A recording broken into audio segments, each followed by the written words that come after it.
Hello, listeners. Today we will discuss the book Aspects of Language. इस book के आज हम जो यूनिट 1 है उसको डिस्कस करेंगे। यूनिट 1 का जो नेम है वो है what is language. See it's a very interesting chapter because language की जब भी बात आती है तो आपको पता होना चाहिए। इसमें ज़्यादा कुछ बताने का नहीं होता बिकॉज बेसिक कंसेप्ट हम सब जानते हैं कि लैंग्वेज क्या होती है। तो अगर हम बात करें कि लैंग्वेज की, तो the word language has derived from the Latin word lingua meaning tongue. ये जो वर्ड है ये हमारा कहाँ से है? लेटिन से आया है ये वर्ड हमारा। लिंगुआ से ही बना है हमारा लैंग्वेज, और लिंगुआ का मीनिंग होता है tongue. The etymology of the word suggest involvement of tongue. जो इसका इंटाइमोलॉजी है वो सजेस्ट करता है कि ये जो वर्ड है इसके अंदर क्या होता है कि टंग का इन्वॉल्वमेंट होता है। जैसे कि जब भी हम बोलते हैं तो आपने देखा होगा कि जो आपकी टंग होती है उसका एक इम्पॉर्टेंट रोल होता है। उसके बाद हम कुछ डेफिनेशंस की बात करते हैं। जैसे कि फर्स्ट डेफिनेशन है language is the system by which sounds and meaning are related. Language क्या है कि एक सिस्टम है जिसमें साउंड और मीनिंग दोनों एक दूसरे से रिलेट करते हैं। साउंड जो भी आवाज़ होती है, हाई पिच है, लो पिच है, मीनिंग जो बोला जा रहा है उसका मीनिंग क्या है। अब ये रिलेट कैसे करेंगे? सपोज़ कोई बहुत लविंग मैनर में आपको रिप्लाई दे रहा है, ठीक है, थैंक यू सो मच बोल रहा है वो आपको, तो जो उसका साउंड है, जो उसकी पिच है, वो कैसी होगी? सॉफ्ट होगी। और जो उसका मीनिंग क्या होगा कि वो धन्यवाद बोल रहा है आपको किसी भी चीज़ के लिए। तो इन दोनों चीज़ों से ही रिलेट करके जो लैंग्वेज है वो एक सिस्टम बनाती है, एक सिस्टम की तरह काम करती है। ये किसने बोला है? ये बोला है वी फ्रॉम किन एंड आर रोडमैन ने। जब इन्होंने इंट्रोडक्शन दिया था लैंग्वेज का 1974 में, तब ये लाइंस इन दोनों ने यूज़ की थी। उसके बाद एक नेक्स्ट डेफिनेशन है लैंग्वेज की, आप कोट एंड कोट करके लिखेंगे। Language is the institution whereby humans communicate and interact with each other by means of habitually used oral, audio, arbitrary symbols. Language क्या है इनके अकॉर्डिंग? ये बोला है हॉल ने, HALL हॉल, 1964 में इन्होंने ये डेफिनेशन दी है लैंग्वेज की। इनके अकॉर्डिंग क्या था कि जो लैंग्वेज है वो एक इंस्टीट्यूशन है जब एक इंसान, ह्यूमन बीइंग कम्युनिकेट करते हैं, बात करते हैं, इंटरेक्ट करते हैं दूसरे से, मिलते जुलते हैं एक दूसरे से। किसके थ्रू? ओरल जैसे कि बात है कि जब ऑडियो हो, बात हो रही है, जैसे कि इस वक्त अगर मैं चैप्टर को एक्सप्लेन कर रही हूँ तो ये क्या है? एक ऑडियो मीन है, ठीक है, ऑडियो मोड है। और सिंबल्स की यूज़ से, आर्बिट्रीज़ की यूज़ से। सिंबल्स कभी कभी आपने देखा होगा कि जब हम क्लास में होते हैं, पढ़ रहे होते हैं, और टीचर हमसे कोई क्वेश्चन पूछता है कि डू यू अंडरस्टैंड और नॉट, कभी कभी हम मुंह से यस और नो ना बोल के सिर्फ अपना सिर हिला देते हैं। तो वो भी क्या है? एक तरह का लैंग्वेज होता है, वो भी एक सिंबल है कि अगर हमने हाँ में सिर हिलाया, इट मीन्स कि वो चीज़ हमें समझ में आ गई। तो ये डेफिनेशन थी हॉल के अकॉर्डिंग, जो कि इन्होंने 1964 में दी थी। एक नेक्स्ट और लास्ट जो डेफिनेशन है, नेक्स्ट एंड लास्ट डेफिनेशन है, I would like to discuss with you. इसे भी आप कोट एंड कोट में लिखेंगे। Language is a system of sounds, words, patterns etcetera. तो लैंग्वेज क्या है? लैंग्वेज एक सिस्टम है साउंड्स का, ध्वनि जिसे हिंदी में बोलते हैं, वर्ड्स, शब्द, और पैटर्न का एक सिस्टम है लैंग्वेज। और ये किसके अकॉर्डिंग है? ऑक्सफोर्ड एडवांस लर्नर्स डिक्शनरी, जो कि 1989 में पब्लिश हुई थी। ये 3 डेफिनेशंस आपको इसलिए बोली हैं कि ज़रूरी नहीं है कि एग्ज़ाम्स में आप तीनों याद रखेंगे। एग्ज़ाम्स में अपने आंसर को हमें परफेक्ट बनाने के लिए एक डेफिनेशन लिखना मस्ट होता है if you want to get a good marks. So कोई भी इनमें से एक डेफिनेशन आप कोट एंड कोट कर सकते हैं। अब बात होती है कि how and why did language originate. जो लैंग्वेज है वो ओरिजिनेट क्यों हुई है, आई क्यों है, और अगर आई है तो कहाँ से आई है। तो इसके ऊपर भी एक्सप्लेनेशन है कि कहाँ से आई है। तो पहले तो इसकी बात कर लेते हैं कि जो ओरिजिनेट ऑफ लैंग्वेज है इज़ नॉन एज ग्लोटोगोनी। कि जो लैंग्वेज की जो ओरिजिन माना जाता है उसको किस नाम से जाना जाता है? ग्लोटोगोनी नाम से जाना जाता है। और ग्लोटोगोनी का मीनिंग है genesis of language, genesis of language. तो ये भी आपको ध्यान रखना है। कई बार एक शॉर्ट में आपको पता होगा, इस एग्ज़ाम में शॉर्ट नोट आते हैं, तो हो सकता है ग्लोटोगोनी ही आपसे पूछ ले, तो आपको बेसिकली पता होना चाहिए किसे बोलते हैं। उसके बाद कुछ थ्योरीज़ हैं जो बताते हैं कि लैंग्वेज जो है वो कहाँ से आई है। कि जैसे कि अगर हम पहले बात करें, अब थ्योरीज़ की बात हो रही है कि लैंग्वेज ओरिजिनेट कहाँ से हुई है, उसका जो उत्पन्न है वो आई कहाँ से है। तो सबसे पहला है the divine source theory. According to this theory, the language has been provided to humans by a divine source. Divine आपको पता है देवी देवताओं से रिलेटेड होता है कि जो लैंग्वेज है वो इंसानों को कहाँ से मिली है, उनके देवी देवताओं से, या फिर जो बोलते हैं देवीय शक्ति से मिली है। जैसे कि जितने भी रिलीजन्स हैं इंडिया में या फिर इंडिया से बाहर है, उन सब का अपना अपना बिलीफ है उनके गॉड को लेके। जैसे कि अगर मैं क्रिश्चियंस की बात करूँ, so according to Christians belief, God, after creating the world, created Adam and whatsoever Adam called every living creature that was the name.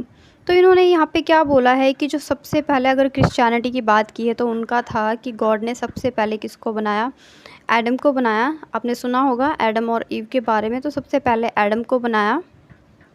और एडम यहाँ पे रिप्रेजेंट कर रहे हैं सभी लिविंग क्रिएचर्स को, जितने भी लिविंग क्रिएचर्स को। तो उनका मानना है, क्रिश्चियंस का मानना है कि वहीं से लैंग्वेज का ओरिजिन हुआ। अकॉर्डिंग टू हिंदूज़, अब हम हिंदूज़ की बात कर लेते हैं। हिंदू मैथोलॉजीज़ को हिंदी में बोलते हैं पौराणिक कथा। तो वर्ड की कुछ वर्ड्स की मीनिंग भी मैं आपको साइड बाय साइड बता रही हूँ ताकि आपको रिलेट करने में प्रॉब्लम ना हो। तो हिंदू जो मैथोलॉजी है उसके अकॉर्डिंग क्या है कि the language came from goddess Saraswati, the wife of Brahma. हिंदुओं के अकॉर्डिंग है कि जो लैंग्वेज है वो जो देवी सरस्वती हैं उनके थ्रू ओरिजिनेट हुई है। और देवी सरस्वती कौन है, ब्रह्मा जी की wife. So creator of universe, अब यहाँ पे उन्होंने ही संसार को बनाया है, जैसे कि आप सब जानते हैं। उसके बाद बात आती है कि अब ये तो हमने हिंदू की बात कर ली, उसके बाद है द इजिप्टियंस। अब इजिप्टियंस के अंदर अकॉर्डिंग क्या है, लैंग्वेज कहाँ से आई है। तो according to Egyptians, language came from Thoth, THOTH, Thoth पढ़ेंगे से। For Babylonians the source was Nabu. अब बेबीलोनियाज के अकॉर्डिंग कहाँ से आई है, नाबू से आई है। एंड मुस्लिम्स के अकॉर्डिंग इट वॉज अल्लाह। ठीक है, तो सबने अपने अपने रिलीजन के अकॉर्डिंग, अपने अपने भगवान के रिकॉर्डिंग यहाँ पे बात की है। तो इस थ्योरी में यही था कि जैसे ये नाम ही है द डिवाइन थ्योरी, तो यहाँ पे यही है कि जितने भी रिलीजियंस हैं उनके अकॉर्डिंग जो लैंग्वेज है उनके गॉड की तरफ से रेफ़र की गई है, उनके भगवान की तरफ से रेफ़र की गई है। नेक्स्ट जो थ्योरी है वो है हमारी the natural sound source theory. The theory believe that human language involve from the natural sound we hear और मेक। इन्होंने जैसे कि इनका मेन जो हेडिंग है वो यही है द नेचुरल साउंड सोर्स, कि जो साउंड नेचुरल होता है, जो प्रकृति ने हमें साउंड दिया है वहीं से हमारी लैंग्वेज आई है। यहाँ पे उन्होंने इसको लेके दो थ्योरीज़ की बात इंक्लूड की है इसी के अंदर, वो थ्योरी और यो हीव हो थ्योरी। इसके नेम थोड़े से अजीब हैं but you have to learn it, क्योंकि कई बार क्या होता है थ्योरीज से रिलेटेड क्वेश्चन आ जाता है। आपने देखा होगा 2019 में आया हुआ है इसी के ऊपर क्वेश्चन, तो आपको इनको वर्ड्स को भी याद रखना है। अब जैसे कि डिस्कस हुआ नंबर 3 पे हमारा वो थ्योरी। ठीक है, इसे वो थ्योरी भी बोल सकते हैं आप। So this theory suggest the formation of words by imitating.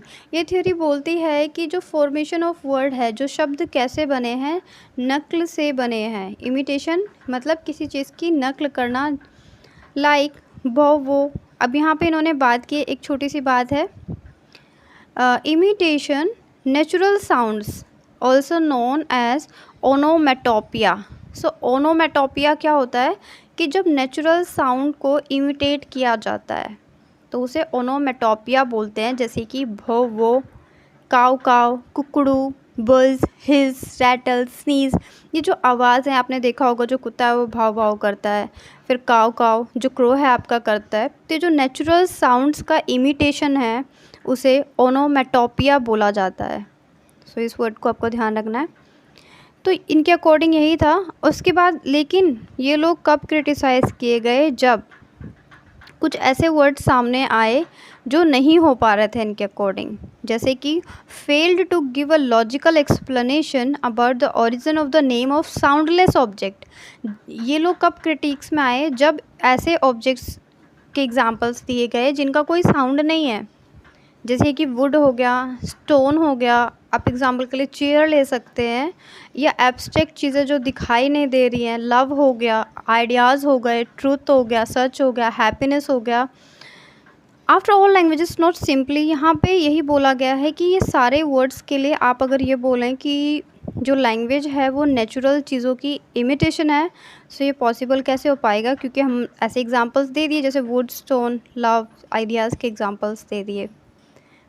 उसके बाद दूसरा जो आर्ग्यूमेंट था इनका इस थ्योरी के रिगार्डिंग वो ये था कि कभी कभी हम एक ही साउंड को अलग अलग नेम से जानते हैं, अलग अलग लैंग्वेज में एक ही शब्द को अलग अलग तरीके से बोलते हैं। जैसे कि फॉर एग्ज़ाम्पल इन इंग्लिश में हम क्रो की साउंड को क्या बोलते हैं, कोक, अ, डुक, डू, जैसे कि आप स्क्रीन पर देख पा रहेंगे। लेकिन हिंदी में इसको क्या बोलते हैं, कुकरू कू। जर्मन में इसको क्या बोलते हैं, सेम वर्ड को किकैरी की। तो यहाँ पे इसको क्रिटिसाइज़ किया गया कि जब एक ही वर्ड को अलग अलग तरह से प्रोनाउंस किया जा रहा है, सो हाउ कैन यू से कि जो नेचुरल थिंग्स होती हैं, जो साउंड होता है वहीं से लैंग्वेज आपका ओरिजिनेट हो गया है। ये सारी चीज़ें आपको अपने एग्जाम में कोट एंड कोट करके लिखनी पड़ेगी। जो साउंड्स की बात है उनको भी लिखना पड़ेगा, ठीक है। अब नेक्स्ट जो थ्योरी है आपकी वो है यो हीव हो थ्योरी, जो कि आप स्क्रीन पे देख पा रहे होंगे। इनका जो राइट स्पेलिंग है, according to the theory the language involve from the sound made by person involve in physical effort. यहाँ पे बात की गई है कि जो आपकी साउंड है, जो आपका लैंग्वेज है, वो कहाँ से आया है, जो फिजिकल एफर्ट्स होते हैं उनसे आया। जैसे कि इसमें ग्रोन की बात की गई। ग्रोन मतलब होता है दर्द से कराहना। स्वेयर मतलब होता है SWEAR का मीनिंग होता है कसम खाना, शपथ लेना या गाली देना। ग्रांट्स का मीनिंग होता है घुरघुर की आवाज़, जैसे कि कोई खराटा ले रहा है तो उसकी आवाज़, उसकी साउंड। तो इनका क्या मतलब था यो हीव हो थ्योरी का, कि जो लैंग्वेज है वो फिज़िकल एफर्ट से आई है, चाहे वो कराहना हो, शपथ लेना हो या गाली देना हो यहाँ पे, तो इन सब चीज़ों से आई है। But again it's fails to explain the various other aspect of language development. लेकिन ये कुछ दूसरे आस्पेक्ट्स को बताने में असफल हो गई, सक्सेसफुल नहीं हुई, जैसे कि social call, but they did not develop the capacity to speech. इन्होंने बात तो की कि वहाँ से आई है, लेकिन अब क्या एक दो वर्ड से किसी भी बोलने की क्षमता डेवलप हो सकती है, कैपेसिटी डेवलप हो सकती है? तो ऐसा नहीं होता है, क्योंकि यहाँ पे तो सिर्फ इन्होंने कुछ वर्ड्स की बात की है। तो क्या वर्ड से आप कोई सेंटेंस मेकिंग कर सकते हैं, वो भी फिज़िकल एफर्टिंग वर्ड से? आपको याद रखना है, फिज़िकल एफर्ट्स वर्क की बात की गई है, यहाँ पे वर्ड्स की बात की गई है, ठीक है। तो ऐसा नहीं था, तो इसको भी क्रिटिसाइज़ किया गया। उसके बाद नेक्स्ट थ्योरी जो है आपकी वो है थोड़ी सी इंपॉर्टेंट भी है, द पू पू थ्योरी। अब आप सोच रहे होंगे ये कैसा नाम है, but still it's the name of a theory, तो आपको याद रखना है। The English naturalist Charles Darwin, Charles Darwin का नाम आप सब ने सुना होगा। ये थ्योरी जो है, ये थ्योरी इन्होंने ही दी है, चार्ल्स डार्विन ने। इनके अकॉर्डिंग था कि जो लैंग्वेज है वो क्या है, नेचुरल तरीके से हमारे अंदर आती है। Language develop from instinctive cries that human made to express emotions such as fear, anger, pleasure and pain। इनके अकॉर्डिंग क्या था कि जो लैंग्वेज है वो नेचुरल है। जब हमें दुख होता है, हम फियर में होते हैं, एंगर में होते हैं, या हमारे इमोशंस को एक्सप्रेस करने के लिए ये यूज़ किया जाता है। और कभी कभी हम इमोशंस में होने के बाद ही इसको यूज़ करते हैं। सपोज़ अगर आप अच्छा फील नहीं कर रहे हैं तो आप रो रहे हैं वहाँ पे, राइट, आपका इमोशन जो है वो रोने वाला है, क्राइंग वाला है, तो जो क्राइंग की साउंड है वो क्या होगी? अब ऐसा तो नहीं है that you are feeling very happy, आपके हाथ में चॉकलेट और आप बैठ के रो रहे हैं, नहीं। क्योंकि जब प्लेजर फीलिंग होगी उस टाइम आपका लैंग्वेज दूसरा होगा, और जब सैड फीलिंग होगी उस टाइम आपका इमोशन दूसरा होगा। For example, a feeling of contempt is expressed by puffing of air through the nostrils of the mouth and the result are sound called poo or fish। इनके according क्या था कि feeling of expression, जब भी हम किसी चीज़ को express करते हैं तो जो एयर है, जो हवा है, वो हमारे नाक और मुंह से पास होती है और एक साउंड आता है जिसे पूफ और फिश का नाम दिया है। इसीलिए इस थ्योरी को भी इन्होंने पूफ पूफ थ्योरी के नाम से दिया है। और ये किसने दी है? ये चार्ल्स डार्विन ने दी है। And it's very important, very very important, Charles Darwin की जो थ्योरी है। उसके बाद नेक्स्ट है आपका, नेक्स्ट और लास्ट थियोरी है द डिंग डोंग थियोरी। इसे पढ़ के आपको एक सॉन्ग याद आ रहा होगा, but this is related to a theory. It was the famous linguistic Max Muller. Max Muller का नाम आप सबने सुना होगा, और ये डार्विन के साथ ही थे राइटिंग वर्क में। कंटेम्प्रेरी मतलब एक ही टाइम के दोनों राइटर्स थे, चार्ल्स डार्विन और मैक्स मुलर दोनों। इन्होंने क्या बोला? According to Muller, there is a mysterious correspondence between sound and small, sharp, high things tends to have words with high front vowels in many languages. इन्होंने vowels की बात की है कि किसी में short vowels होते हैं, long vowels होते हैं, इसकी बात की है इन्होंने। उसके बाद ये बोलते हैं कि according to him the primitive element of language were but reflex expression of human beings introduced by sensory impressions. इनका था कि जो सेंसेस की हेल्प से हम एक्सप्रेस करते हैं। अब हमारी सेंसेस कितनी हैं? As we all know we have 5 senses. और तो सेंसेस की हेल्प से जब हम इम्प्रेशन करते हैं तो वो क्या हो जाता है? उसे लैंग्वेज दिया है इन्होंने। उसे क्या बोला है? लैंग्वेज का नाम दिया है। उसके बाद इन्होंने phonetics types rang out of the organization. यहाँ पे इन्होंने बात की है द फर्स्ट मैन और man one struck with an idea. इन्होंने बात की है कि जब इम्प्रेशन को अपनी सेंसेस की, सेंसरी की हेल्प से इम्प्रेशंस को रिप्रेजेंट करते हैं तो वही क्या है? आपकी लैंग्वेज है। तो ये किसके अकॉर्डिंग था? ये था इनके अकॉर्डिंग, मैक्स मुलर के according. The language must have evolve due to following reasons. Language होने के कई रीजन्स बताए इन्होंने, ये इनका इम्पॉर्टेंट है। नंबर 1 है the passing through factual information and command the word information taking, कि जो वर्ड इन्फॉर्मेशन होती है उनको लेके कमांड करना। उसके बाद हम क्यों करते हैं लैंग्वेज का? The expression of thought, emotion and feelings. अपने थॉट, इमोशन और फीलिंग्स को डिस्क्राइब करने के लिए, एक्सप्रेस करने के लिए हम लैंग्वेज का यूज़ करते हैं। For maintaining social circle. आप देखेंगे बिना लैंग्वेज के हम लोग अपना सोशल एरिया डेवलप नहीं कर सकते। सपोज़ आपको अगर अपने फ्रेंड से बात करनी है, अपनी फ्रेंड से बात करनी है, तो आपको क्या होगा? आप तब तक फ्रेंड्स नहीं बन सकते until unless you have to speak. आपको बोलना पड़ेगा ना, बिना बोले तो ऐसे आप फ्रेंड्स नहीं बन जाएंगे। तो सोशल एरिया को करने के लिए भी लैंग्वेज का यूज़ किया जाता है।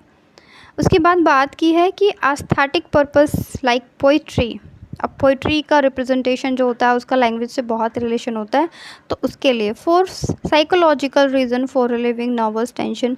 आप देखेंगे अगर आप बात नहीं करते हैं तो एक साइकोलॉजिकली रीज़न होता है कि अगर आप बात नहीं करेंगे तो कहीं ना कहीं आपका जो नर्वस सिस्टम है उसमें भी टेंशन रहती है, आप टेंशन में आ जाते हैं। आप देखिए अभी का जो टाइम है, आपको बोला जाए कि आपको 2 दिन किसी से बात नहीं करनी है, सो हाउ यू फील? आपको लगेगा ना कि अब बहुत अकेले अकेले हो गए हैं। और आज की डेट में अगर आपको मोबाइल फ़ोन ना मिले तो फिर तो बुरी हालत हो जाती है ना, राइट? सो यहाँ पे वही बात बताने की कोशिश की गई है कि कैसे फंक्शन होता है, ओरिजिनेट कैसे होता है लैंग्वेज की। तो सबके अकॉर्डिंग अलग अलग है लैंग्वेज की कैसे ओरिजिनेशन होता है या नहीं होता है। आई होप फ्रेंड्स आपको समझ में आ गया होगा। If you have any query तो आप कमेंट बॉक्स में अपना क्वेरी डाल सकते हैं। I will try to answer your query. And if you like the video so share, like and subscribe us, be with us, take care friends.